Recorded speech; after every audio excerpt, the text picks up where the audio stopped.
Hello बच्चों, आज हम बात करेंगे इनपरफेक्शन इन सॉलिड्स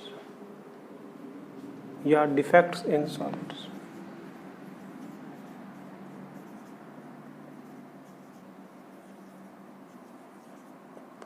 जो सॉलिड्स हम पढ़ रहे हैं उनमें कौन कौन से डिफेक्ट आ जाते हैं उनके बारे में हम बात करते हैं। चलिए,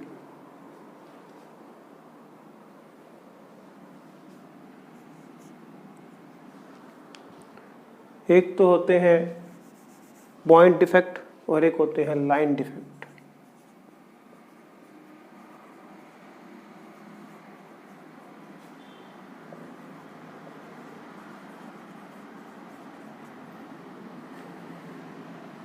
जैसे ये कैटायन है, ये एनायन है,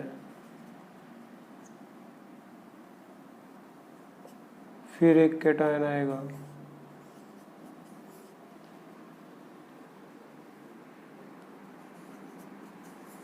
सपोज ये मिस हो गया कैटायन,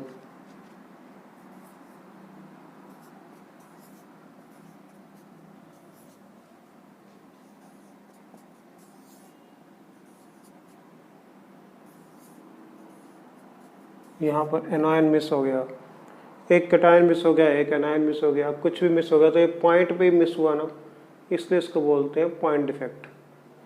बट अगर कंप्लीट लाइन ही चेंज हो जाए, यहाँ पर कुछ और आ जाए इंस्टेड ऑफ दिस, तो इसको बोलेंगे लाइन डिफेक्ट। जो हमने पढ़ने वो पढ़ने हैं पॉइंट डिफेक्ट। ओके,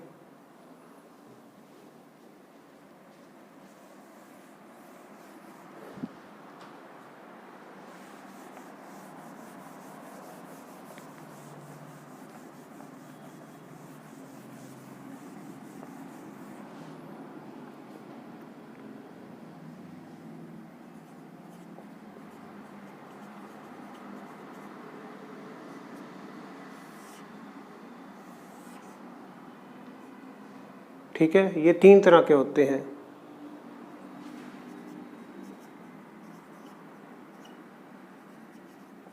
स्टोइकियोमेट्रिक,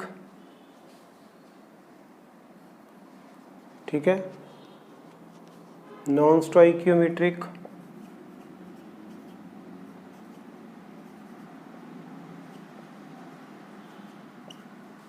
और एक होते हैं इम्प्योरिटी।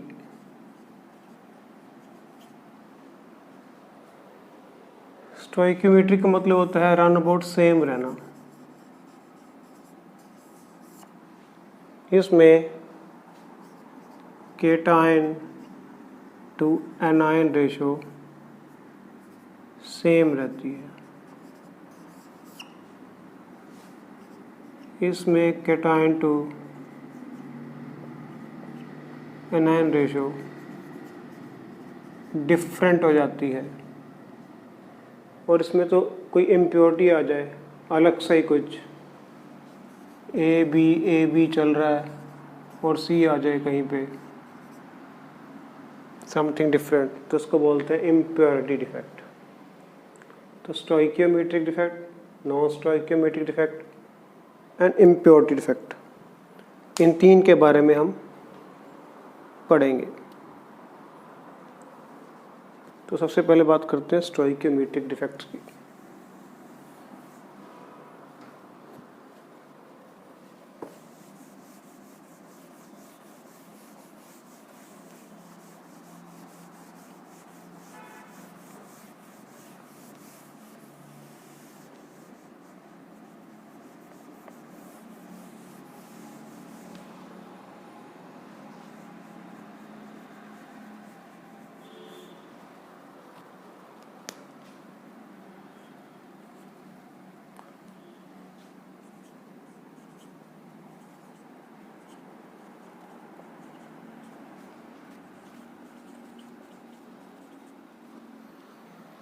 वैसे तो ये चार तरह के हैं। एक है वैकेंसी डिफेक्ट,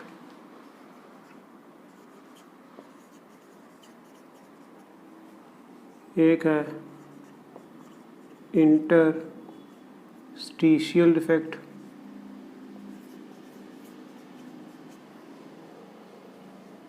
एक है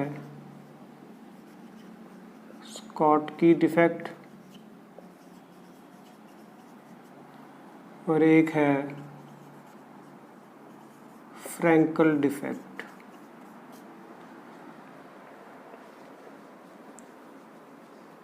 ओके, जो वैकेंसी डिफेक्ट है और स्कॉटकी डिफेक्ट है ये सेम ही है। फ़र्क इतना है कि ये जो होते हैं ये नॉन आयनिक में होते हैं और ये आयनिक में होते हैं। और इंटरस्टिशियल डिफेक्ट और फ्रैंकल डिफेक्ट भी सेम है, फ़र्क इतना ही है कि ये नॉन आयनिक में होते हैं और ये आयनिक में होते हैं।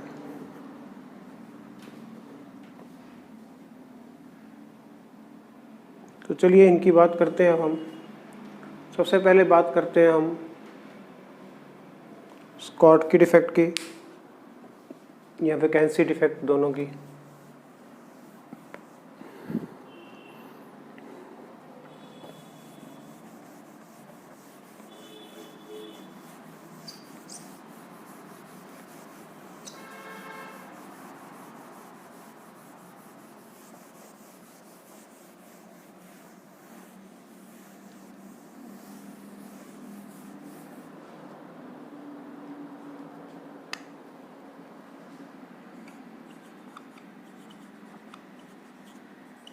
वैकेंसी डिफेक्ट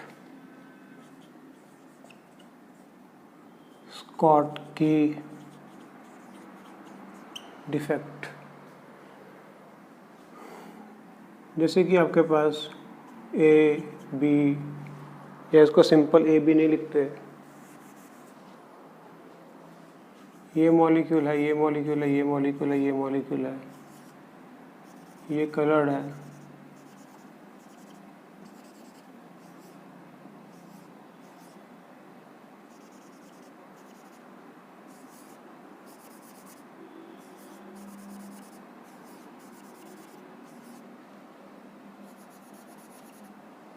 तो ये एक मिस हो जाए तो क्या क्रिएट होगी, एक वैकेंसी क्रिएट होगी। ऐसे डिफेक्ट को बोलेंगे वैकेंसी डिफेक्ट। ये नॉन आयनिक होता है। यही अगर आयनिक में हो जाए तो वो हो जाता है स्कॉटकी डिफेक्ट। सपोज हमारे पास ए पॉजिटिव है, बी नेगेटिव है, ए पॉजिटिव मिस हो गया,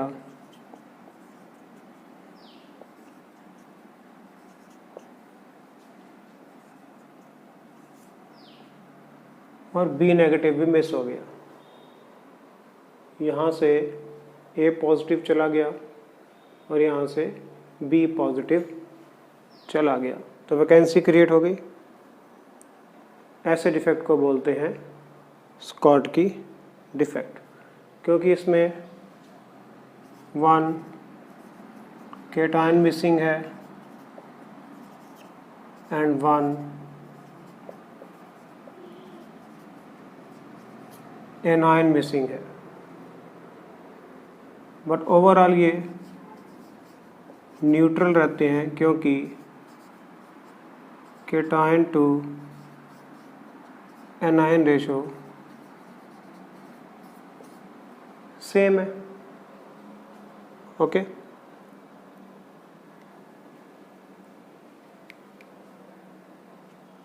तो ऐसे डिफेक्ट कौन दिखा सकता है?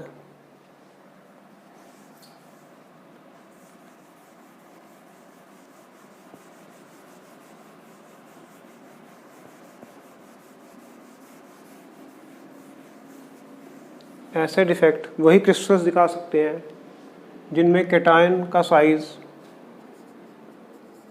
और एनायन का साइज रन अबाउट सेम होगा, जैसे सीजियम क्लोराइड, NaCl। ओके, इनका हाई कोऑर्डिनेशन नंबर होता है।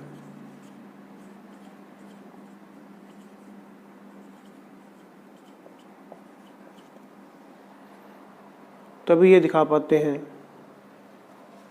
एक तो मैंने बता ही दिया, स्मॉल डिफरेंस इन साइज होता है इसका। ओके, अगर हम इनकी डेंसिटी की बात करें, डेंसिटी क्या होती है? Mass upon volume. एनायन और कैटायन मिस हैं तो मास चेंज हो गया, मास डिक्रीज हो गया, तो डेंसिटी भी क्या होगी? डिक्रीज हो जाएगी, क्योंकि डेंसिटी मास का डायरेक्टली प्रोपोर्शनल है। ओके, अब देखिए यहाँ पर एक कैटायन मिसिंग है और एनायन मिसिंग है, तो फ्री स्पेस हो गया ना, तो दे बिकम्स कंडक्टर्स। वैसे तो ये इंसुलेटर्स होते हैं क्योंकि स्ट्रॉन्ग बॉन्डिंग से जुड़े हुए होते हैं, लेकिन जैसे ही इनमें वैकेंसी क्रिएट होती है तो ये क्या बन जाते हैं? कंडक्टर्स बन जाते हैं। ओके, तो ये हो गए हमारे स्कॉट की डिफेक्ट।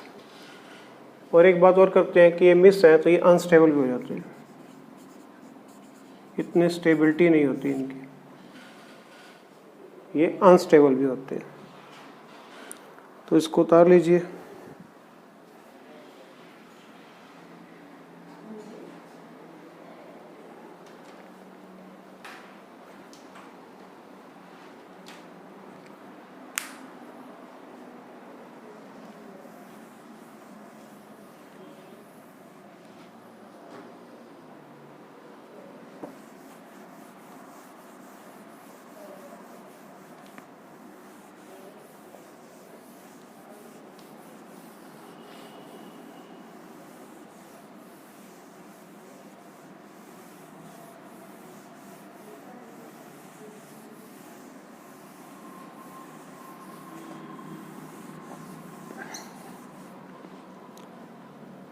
अब हम बात करते हैं इंटरस्टिशियल डिफेक्ट। इसी का मिलता जुलता है फ्रैंकल डिफेक्ट। इंटरस्टिशियल में क्या होगा?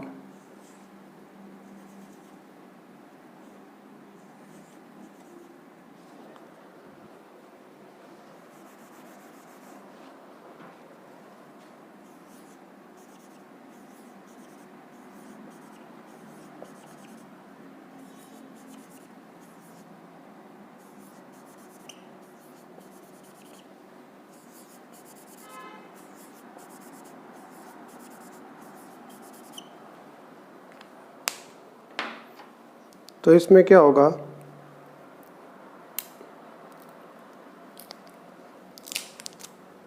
कोई कैटायन जो है वो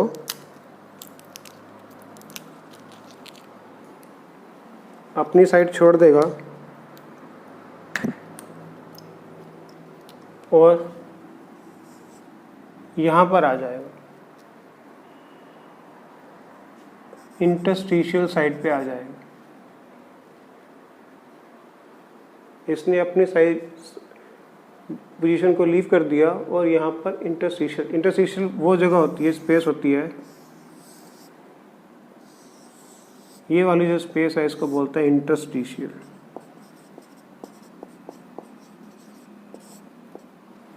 ये यहाँ पर आ जाएगा। ऐसा ही फ्रैंकल में होगा। ये क्या है? नॉन आयनिक है।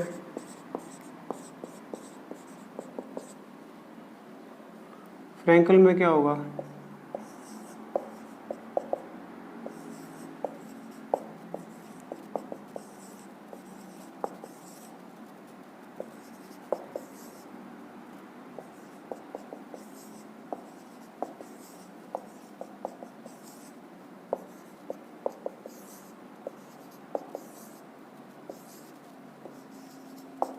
ये यहाँ पर आ जाएगा, अपनी पोजीशन को लीव करके यहाँ पर आ जाएगा।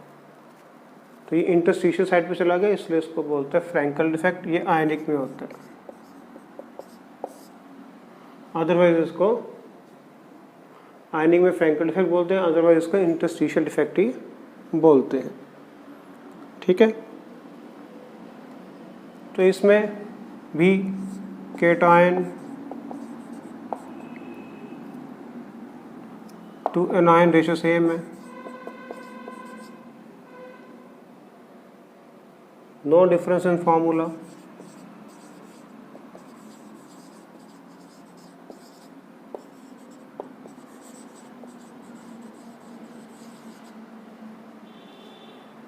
है ना,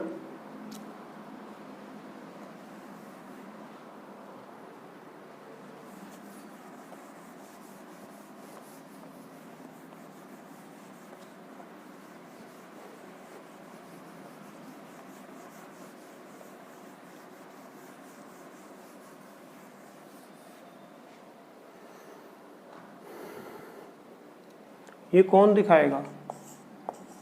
जिनका लो कोऑर्डिनेशन नंबर होगा, जो दूर दूर रहेंगे तभी तो ज़्यादा स्पेसेस होंगे, स्पेस में वो जा सकेगा। और दूसरा स्मॉल साइज ऑफ केटायन होगा। ओके, इसकी डेंसिटी सेम ही रहेगी, कुछ फर्क नहीं आएगा। ओके, तो ये वही दिखा सकते हैं जिनमें केटायन का साइज जो होता है वो स्मॉल होता है।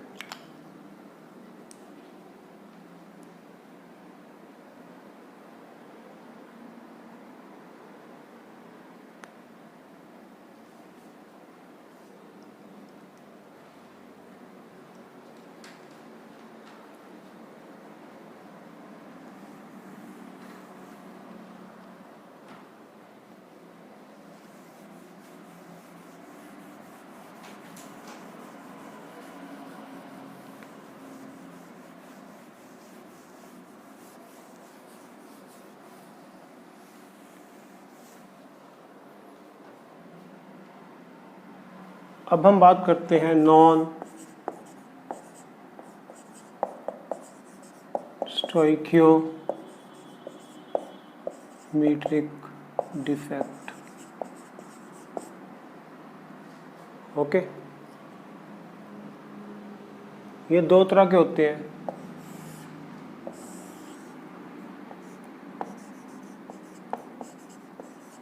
मेटल एक्सेस या metal deficient. Okay, metal access भी दो तरह के होते हैं, एक होते हैं एनायन वैकेंसी, ओके, और एक होते हैं एक्स्ट्रा केटायन।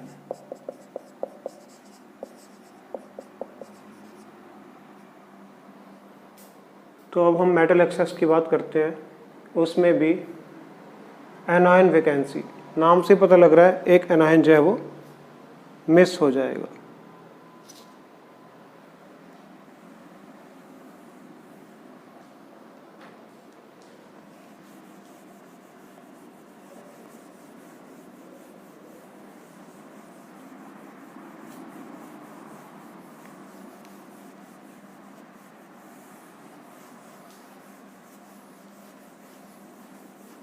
सपोज हमारे पास सोडियम क्लोराइड का क्रिस्टल है,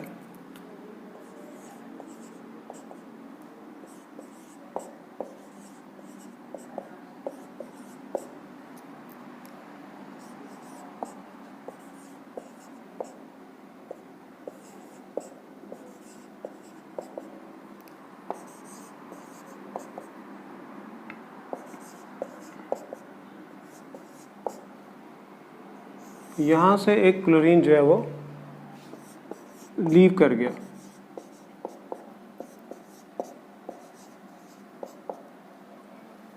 और उसकी जगह ले ली किसी इलेक्ट्रॉन ने, तब सीक्वेंस ही चेंज हो गया, cation to anion ratio change हो गई, इसलिए इसको नॉन स्टोइकियोमेट्रिक डिफेक्ट बोलते हैं।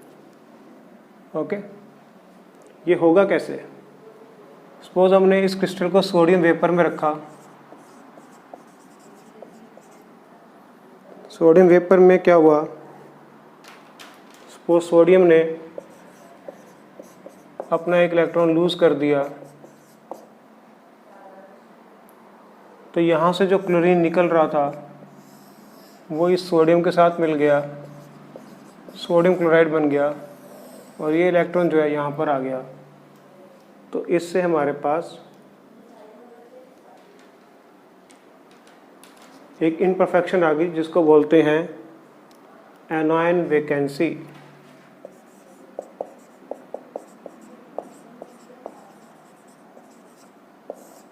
तो ये एनायन वैकेंसी क्रिएट हो गई। ओके, तो हम बात कर रहे हैं एनायन वैकेंसी की। इसमें एक एनायन मिस हो जाता है और उसकी जगह इलेक्ट्रॉन ले लेता है। जब ये एक्साइट होते हैं तो एनर्जी गेन करते हैं इलेक्ट्रॉन्स, जब वापस आते हैं तो पर्टिकुलर वेवलेंथ की एनर्जी को रिलीज करते हैं। तो सोडियम वाला क्रिस्टल जो है वो येलो कलर की लाइट को एमिट करता है। ओके, जो KCl वाला है वो वायलेट करता है, इसलिए इनको F सेंटर भी बोलते हैं। एक जर्मन वर्ड है, F का मतलब है फॉब।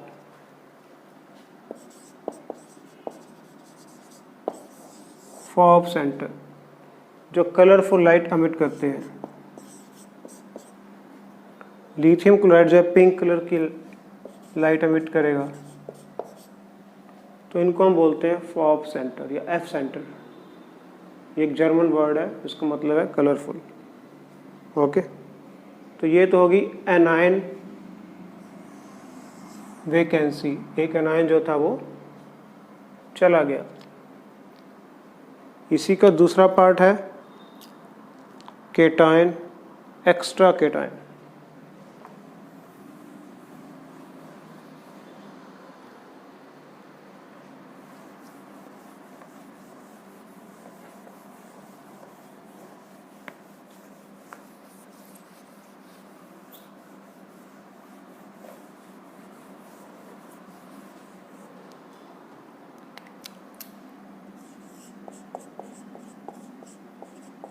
एक्स्ट्रा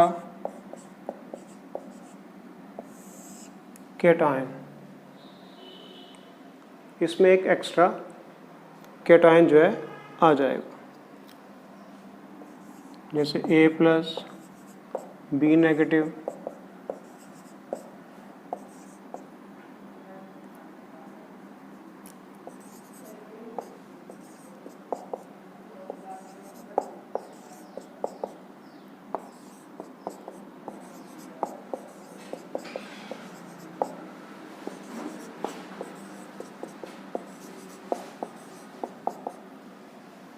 सपोज इस जगह पे एक एक्स्ट्रा कैटायन आ गया, तो इसको न्यूट्रल करने के लिए एक एक्स्ट्रा इलेक्ट्रॉन भी आ गया, तो इसको बोलते हैं एक्स्ट्रा कैटायन। तो इसमें भी मेटल बढ़ गया, इसको मेटल एक्सेस ही बोलेंगे। फर्स्ट केस में क्या आया था, एक एनायन मिस हो गया था, तो उसमें भी मेटल बढ़ गया था। इस केस में भी मेटल बढ़ गया, तो इसको बोलते हैं मेटल एक्सेस। और एक होता है मेटल डेफिशिएंट।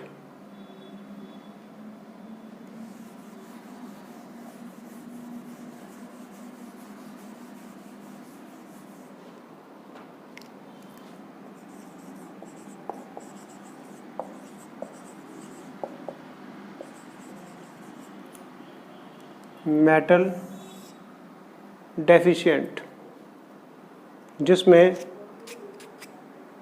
एक मेटल की कमी हो जाएगी, सपोज ए पॉजिटिव है,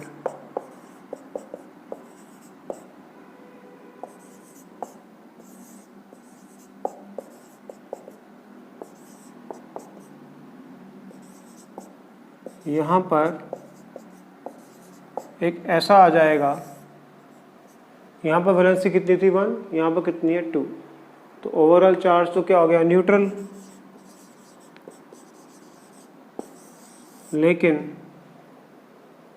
एक कैटायन मिस हो गया, तो ये क्या हो गया मेटल डेफिशिएंट, लिख दिया मैंने ऊपर मेटल डेफिशिएंट।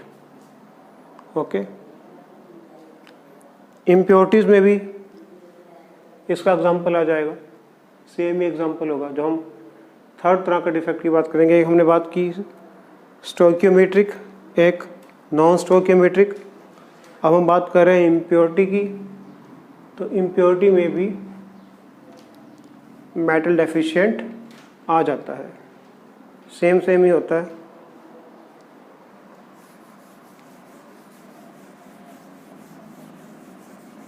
थर्ड टाइप का डिफेक्ट की बात कर रहे हैं हम, इम्प्योरिटी।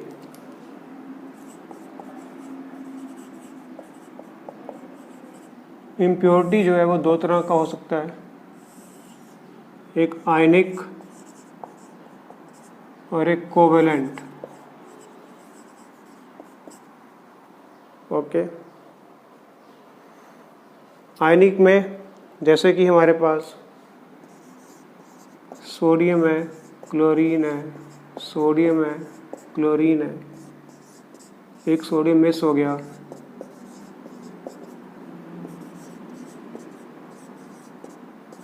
उसकी जगह स्ट्रॉन्शियम आ गया, तो ओवरऑल चार्ज तो न्यूट्रल कर दिया उसने। ओके, इसको भी बोलते हैं हम इम्प्योरिटी डिफेक्ट। ये आयनिक है, मेटल डेफिशिएंट की तरह ही है। अब हम बात करते हैं कोवेलेंट की, सिलिकॉन जैसे है, इसकी बात करते हैं। इम्प्योरिटी में कोवेलेंट की बात करते हैं।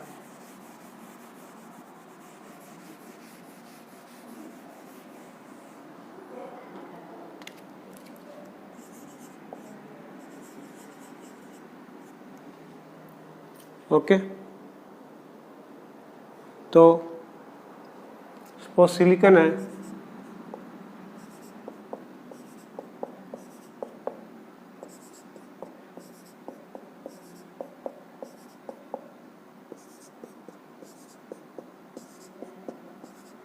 सिलिकॉन कहाँ पर आता है, कार्बन फैमिली का है ये।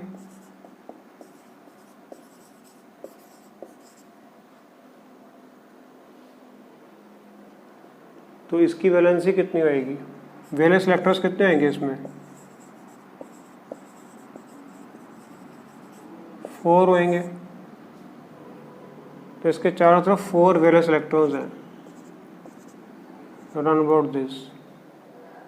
अगला भी ऐसा ही होगा, उसमें भी 4 होंगे।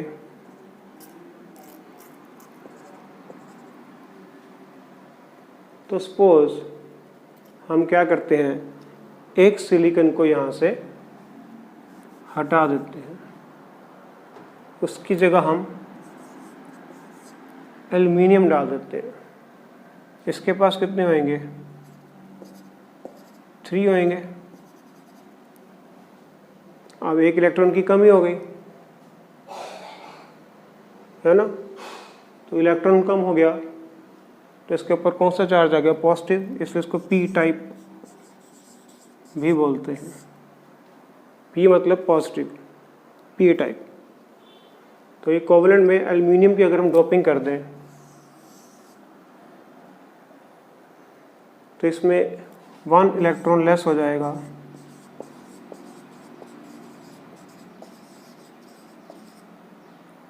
जिसकी वजह से इलेक्ट्रॉन्स को मूव करने का चांस मिलेगा, और ये क्या बन जाएगा, एक सेमीकंडक्टर बन जाएगा। पहले इलेक्ट्रॉन फ्रीली मूव नहीं कर पा रहे थे, अब मूव कर पा रहे हैं। तो पहले ये इंसुलेटर था, अब ये क्या बन गया, सेमीकंडक्टर। तो कोवलेंट में हमने बात कर ली पी टाइप की। अब हम बात करते हैं एन टाइप।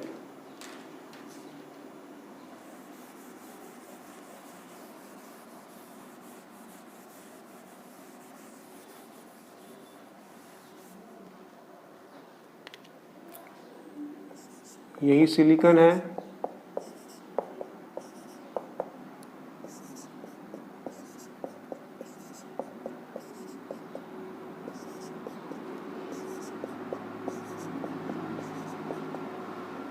ओके। इसमें हमने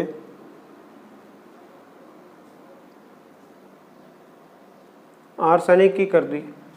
सपोज यहाँ पर एक सिलिकॉन हटा दिया,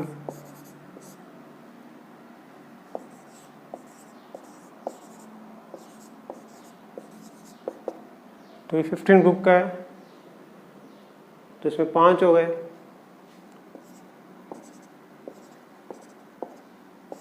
एक इलेक्ट्रॉन ज़्यादा हो गया, इसकी वजह से ये भी कंडक्टर बन गया। तो इसको बोलते हैं, क्योंकि एक इलेक्ट्रॉन फालतू आ गया, एन टाइप। ओके, तो हमने तीनों डिफेक्ट्स की बात कर ली, स्टिकियोमेट्रिक, नॉन स्टिकियोमेट्रिक एंड इम्प्योरिटी। ये हमने खुद से डाली है इम्प्योरिटी, इसलिए इसको डोपिंग भी बोलते हैं। ठीक है, अब हम नए टॉपिक की बात करते हैं।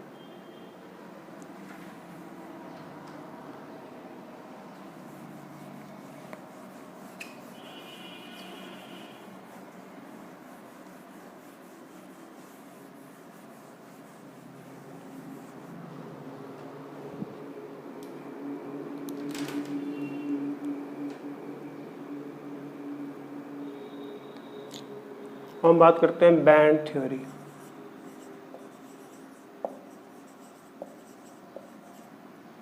ये थ्योरी हमें बताएगी कि कोई कंडक्टर क्यों होता है, सेमीकंडक्टर क्यों होता है और इंसुलेटर क्यों होता है।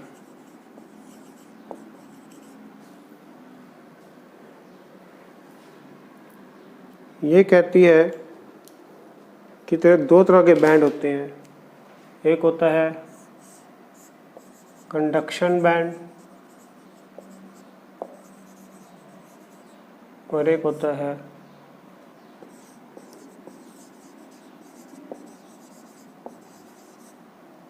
Valence band. ठीक है, एक कंडक्शन बैंड होता है और एक वेलेंस बैंड होता है।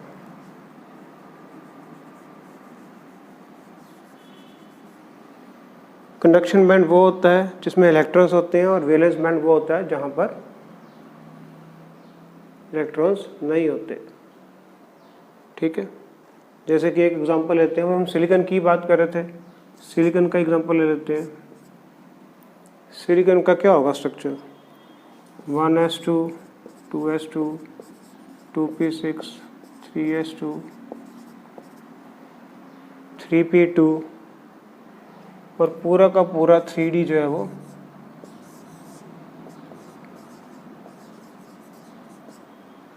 वेकेंट पड़ा है। तो ये जो D है ये बन जाएगा वैलेंस बैंड।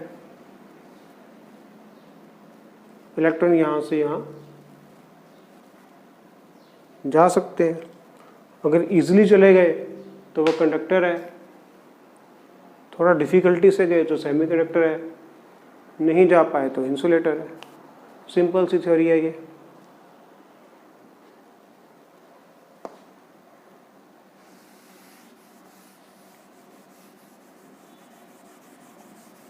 कंडक्टर्स में ये ओवरलैपिंग होते हैं, ये हो गया conduction band,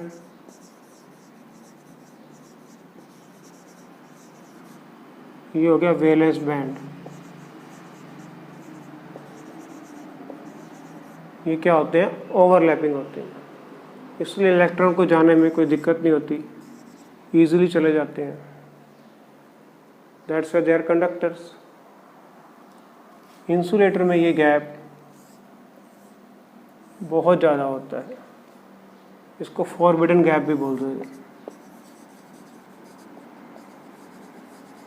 forbidden energy gap भी बोल देते हैं।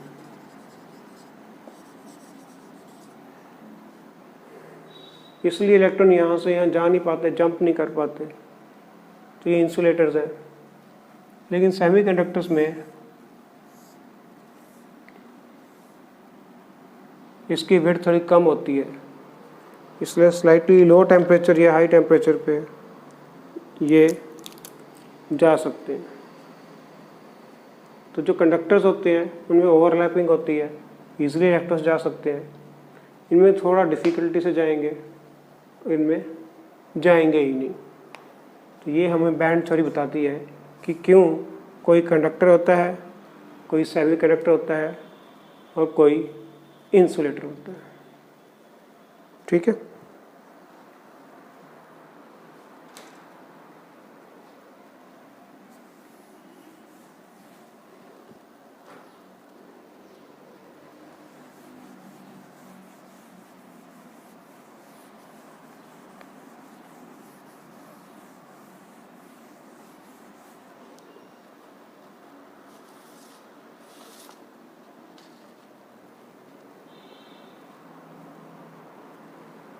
अब हम बात करते हैं मैग्नेटिक प्रॉपर्टीज़ की।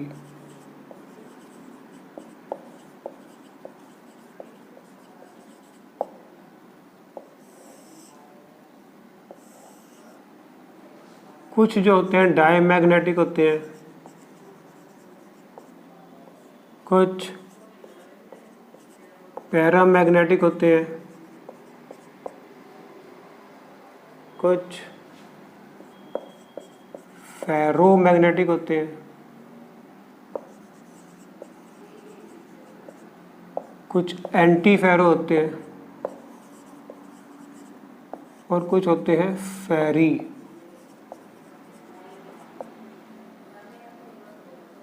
तो ये 5 तरह की प्रॉपर्टीज शो होती हैं: diamagnetic, paramagnetic, ferromagnetic, anti ferro and ferri magnetic.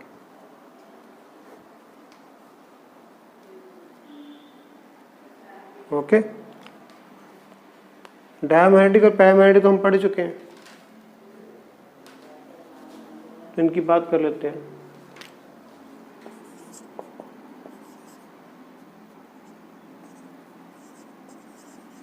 Diamagnetic वो होते हैं जिनमें पेयर्ड इलेक्ट्रॉन्स होते हैं, कोई भी अनपेयर्ड नहीं होगा।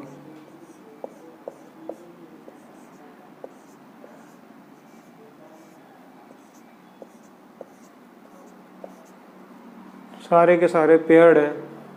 Okay,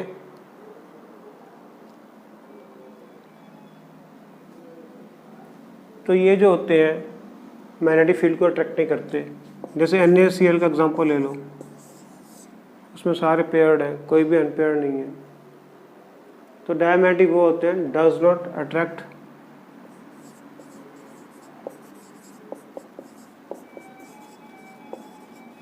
magnetic field. ओके, कुछ होते हैं पैरामैग्नेटिक।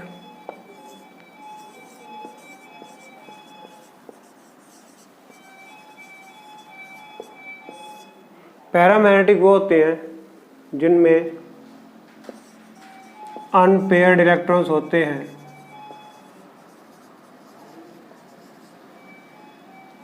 कोई ना कोई, जैसे एक भी हो जाए।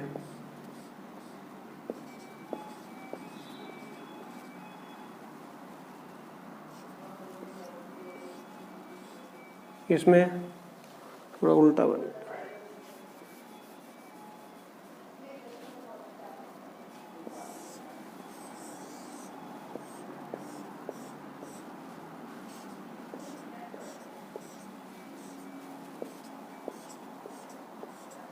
अनपेयर्ड हो गया तो ये क्या बन गए, पैरामैग्नेटिक।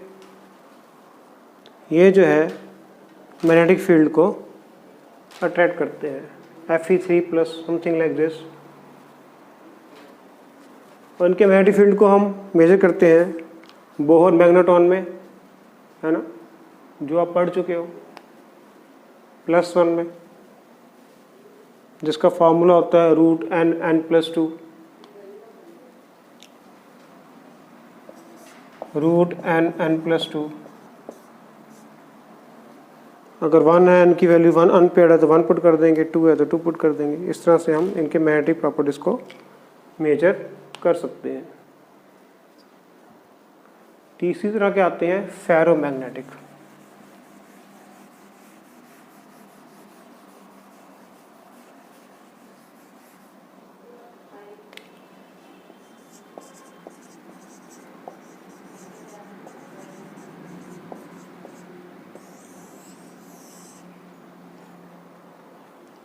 कोई भी मैग्नेट क्यों बन जाता है?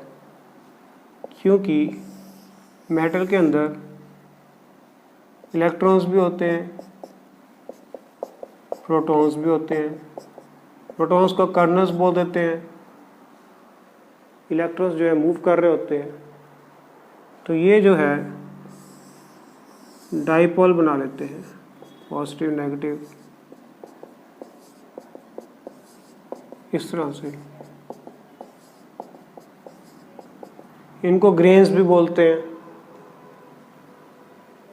ये डाइपोल बन गए।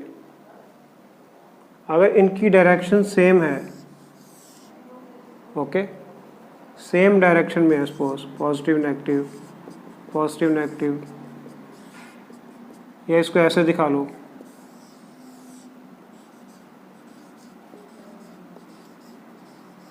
तो सेम डायरेक्शन में है, तो वो दिखाते हैं मैग्नेटिक प्रॉपर्टीज। इनफैक्ट ये बहुत अच्छे मैग्नेट्स होते हैं।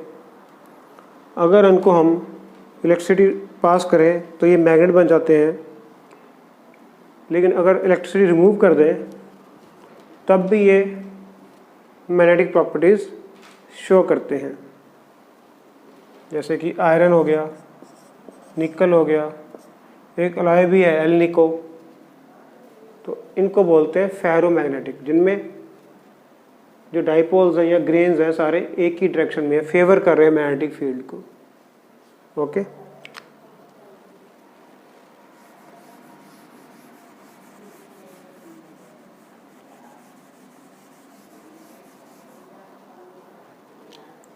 एंटी फेरो में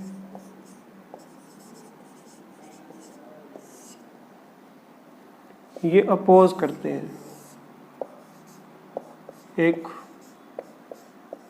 पॉजिटिव डायरेक्शन में तो एक नेगेटिव डायरेक्शन में। ओके, जैसे मैंगनीज ऑक्साइड है, Fe2O3 है, ये क्या है, anti ferro, does not show magnetic properties.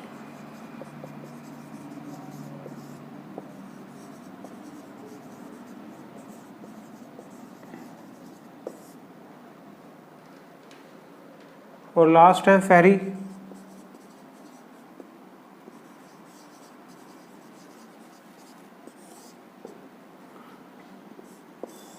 इनमें क्या होता है, जैसे दो फेवर में एक अपोज कर रहा है, दो फेवर में फिर एक अपोज कर रहा है, या 3 फेवर में है तो 2 अपोज कर रहे हैं, ऐसा कुछ, जिससे इनकी मैग्नेटिक प्रॉपर्टीज तो आती हैं लेकिन बहुत कम आती हैं। जैसे Fe3O4, they show magnetic properties but not like they are ferromagnetic, they are in between ferro and anti-ferro। फेरी जो होते हैं ज़्यादा मैग्नेटिक प्रॉपर्टीज नहीं शो करते, बीच की मैग्नेटिक प्रॉपर्टीज शो करते हैं। ठीक है, समझ में आ गया?